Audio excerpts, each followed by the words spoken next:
നമ്മുടെ +1 ഇംഗ്ലീഷ് എക്സാമിന് ഇമ്പോർട്ടൻ്റ് ആയിട്ട് പഠിച്ചിരിക്കേണ്ട ഒരു ഡിസ്കോഴ്സാണ് ട്രാവൽ എസ്സേ എന്ന് പറയുന്നത്. ഓക്കെ, അപ്പോൾ നിങ്ങൾ ഏതെങ്കിലും ഒരു സ്പോട്ട് വിസിറ്റ് ചെയ്തിട്ടുണ്ട്, അപ്പോൾ ആ സ്പോട്ടിനെ കുറിച്ചിട്ട് ഒരു ട്രാവൽ എസ്സേ അഥവാ നിങ്ങളുടെ ട്രാവൽ എക്സ്പീരിയൻസ് എഴുതാൻ വേണ്ടിയിട്ട് എന്ത് ചെയ്യാം, ചോദിക്കാം. ഓക്കെ, അങ്ങനെ വരുന്നൊരു ക്വസ്റ്റ്യനാണിത്. ഓക്കെ, അപ്പം അതിന് വേണ്ട ചില കോമൺ എക്സ്പ്രഷൻസ് ആണ് ഇവിടെ കൊടുത്തിട്ടുള്ളത്. അപ്പം ഈ സാധനങ്ങൾ നിങ്ങൾക്ക് യൂസ് ചെയ്യാം. ഇതിനിടയ്ക്ക് ആവശ്യമായിട്ടുള്ള ഡീറ്റെയിൽസ് നിങ്ങൾക്ക് ഫില്ല് ചെയ്ത് എന്ത് ചെയ്യാം, ഉപയോഗിക്കാം.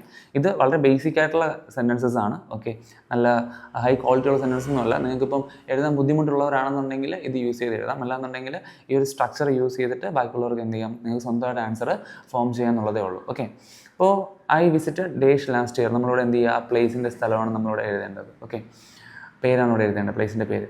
There were 6 friends with me. അത് നിങ്ങൾക്ക് എങ്ങനെയാണ് എഴുതാം, ഫാമിലിയുടെ കൂടെ പോയെങ്കിൽ ഫാമിലിയുടെ കൂടെ പോയി എഴുതാം. ഓക്കെ, നിങ്ങൾ ഒറ്റയ്ക്കാണ് പോയെങ്കിൽ അങ്ങനെ എഴുതാം. അപ്പം I enjoyed the trip, I can never forget it, we travelled by car, the journey was really thrilling, we enjoyed the beauty of nature, it was really amazing, we visited many important tourist places, we had our lunch at ഇവിടെ M E restaurant എന്ന് കൊടുത്തിട്ടുണ്ട്. നിങ്ങൾക്ക് ഇഷ്ടമുള്ളൊരു പേരായിരുന്നു. Okay, it was tasty or delicious. First we visited dash. നമ്മൾ ആദ്യം പോയി കണ്ട സ്ഥലം ഇന്നതാണെന്ന് പറഞ്ഞിട്ട് ആ സ്ഥലത്തിൻ്റെ പേരോടെ എഴുതുക. ഇനി ആ സ്ഥലം എന്ന് പറയുമ്പോഴത്തേക്ക് എന്താണ്, സൂപ്പർബാണ്, അടിപൊളിയായിരുന്നു. Then we visited dash. അത് കഴിഞ്ഞ് നമ്മൾ രണ്ടാമത് മറ്റൊരു സ്പോട്ടിലേക്ക് പോയി.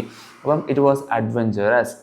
Next we visited dash. അവിടെ എന്ത് ചെയ്യുക, അടുത്ത് കണ്ട സ്ഥലത്തിൻ്റെ പേര് എഴുതുക. It is fantastic. We visited dash, വീണ്ടും ഒരു സ്പോട്ടിൻ്റെ പേരാണ്. It was really thrilling. Then ഇടയ്ക്ക് എന്തെങ്കിലുമൊക്കെ നിങ്ങൾക്ക് ചേർക്കാനുള്ള കാര്യങ്ങൾ ചേർക്കാം. It was a sweet experience in my life. Okay, we purchased many things, I like travelling very much, it always thrills me, I will visit dash again. വീണ്ടും ആ spot എന്ത് ചെയ്യും, വിസിറ്റ് ചെയ്യുമെന്നുള്ളതാണ് അവിടെ ഉദ്ദേശിക്കുന്നത്. അപ്പം ഇത് ഒരു ബേസിക് സ്ട്രക്ചറാണ്. ഞാൻ നേരത്തെ പറഞ്ഞു, നിങ്ങളൊരു ട്രാവൽ എസ്സേ എഴുതുമ്പോഴത്തേക്കും ഓക്കെ, നമ്മൾ അവിടെ ഡീറ്റെയിൽസ് ചേർക്കേണ്ടതെന്ന് പറഞ്ഞാൽ ഫ്രം ദ സ്റ്റാർട്ട്. ഓക്കെ, അല്ലെങ്കിൽ ഫ്രം ദ ബിഗിനിങ്. നിങ്ങൾ യാത്ര തുടങ്ങുന്നത് ഇത്ര മണിക്ക് ഇന്ന ആൾക്കാരുടെ കൂടെയാണ്, ഫ്രണ്ട്സിൻ്റെ കൂടെയെങ്കിൽ ഫ്രണ്ട്സിൻ്റെ കൂടെ, ഫാമിലിയുടെ കൂടെയെങ്കിൽ ഫാമിലിയുടെ കൂടെ, നിങ്ങൾ ബസ്സിലാണോ ട്രെയിനിലാണോ ഫ്ലൈറ്റിലാണോ, അതൊക്കെ നിങ്ങളുടെ മോഡ് ഓഫ് ട്രാൻസ്പോർട്ടൊക്കെ നിങ്ങൾക്ക് ഉപയോഗിക്കാം. നിങ്ങൾ പോകുന്ന വഴിക്ക് കണ്ട കാഴ്ചകൾ എഴുതാം, നിങ്ങൾ ഇടയ്ക്ക് ആഹാരം കഴിക്കാൻ ഇറങ്ങിയാൽ അത് എഴുതാം.